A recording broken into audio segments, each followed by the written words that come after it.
Stories from the road, told late, told quietly.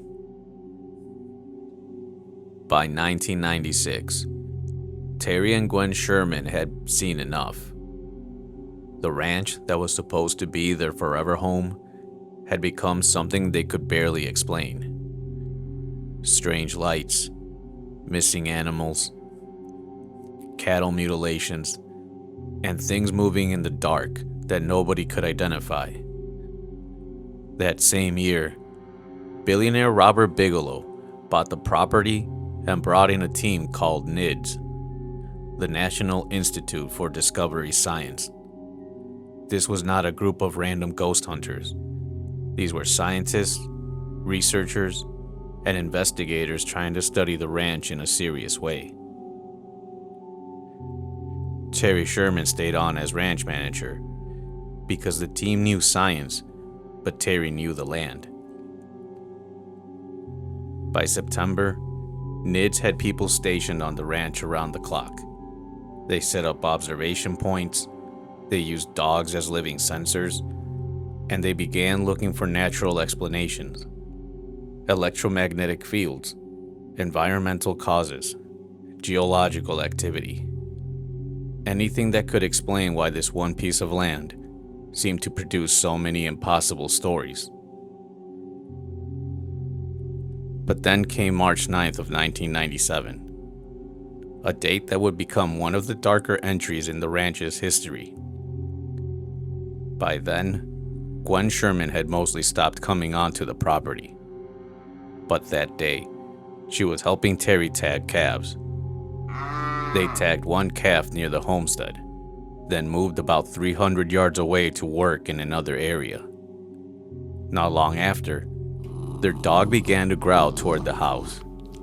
When Terry and Gwen looked back, they saw the mother cow acting strangely. She was limping back and forth, distressed, almost frantic. They ran back toward the area and found the calf lying on the ground. Its entire abdominal cavity had been removed. The organs were gone, only the head, legs, and spinal column remained. There was no blood around the body. One of the ears looked like it had been sliced cleanly with a very sharp instrument, and it was the same ear that had just been tagged. The most disturbing part was the timing. Terry and Gwen had only been a few hundred yards away, and this had happened in broad daylight. NIDS had already placed observation towers around the property. 3 large towers had been set up in strategic location, each surrounded by chain link fencing. Inside those fenced areas were dogs. The dogs were not just there for protection. They were being used almost like living sensors, biosensors, animals that might hear, smell, or react to something before humans or equipment noticed anything. But after the call incident, Terry and Gwen walked past one of those towers and noticed something strange. The dogs were huddled inside their kennels. They would not come out. Terry later remarked that the dogs had not ventured out all that day. 3 days later, on March 12th, the dogs reacted again. This time, they began growling and barking. Terry and members of the team were inside the observation trailer when it happened.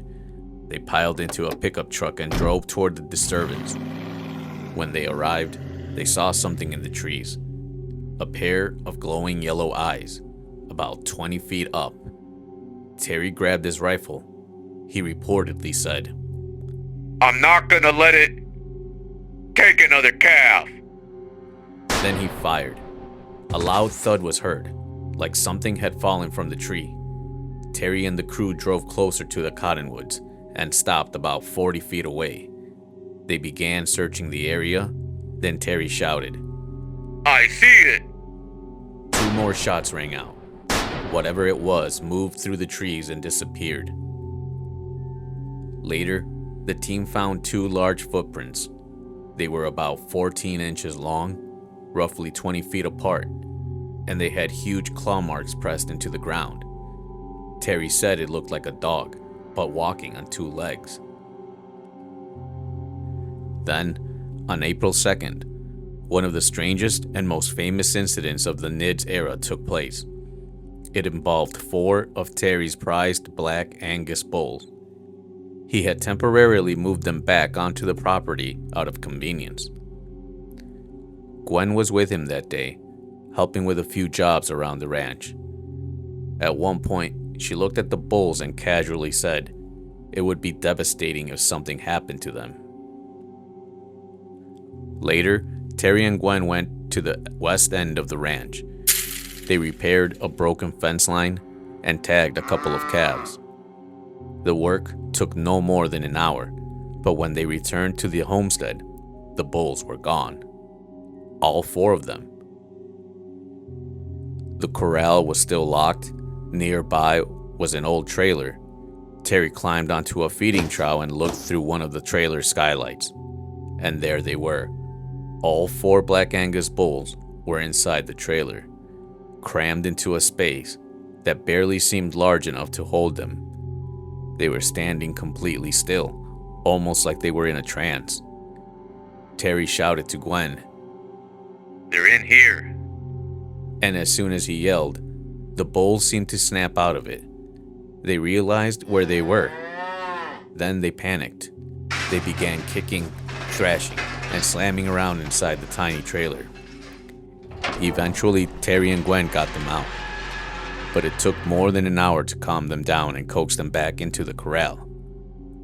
The only door they could have used to get inside was locked, wired shut, and covered in cobwebs. Afterward, the team noticed something else. The corral appeared to have been magnetized. That discovery pushed the investigators to begin scanning the area for magnetic fields. And this is what made the NIDS era so strange. The ranch was no longer just a collection of stories told by one terrified family. Now there were scientists, observation towers, dogs, cameras, monthly reports, a billionaire funding the investigation, and still, the same pattern continued. The closer people looked, the stranger the ranch became.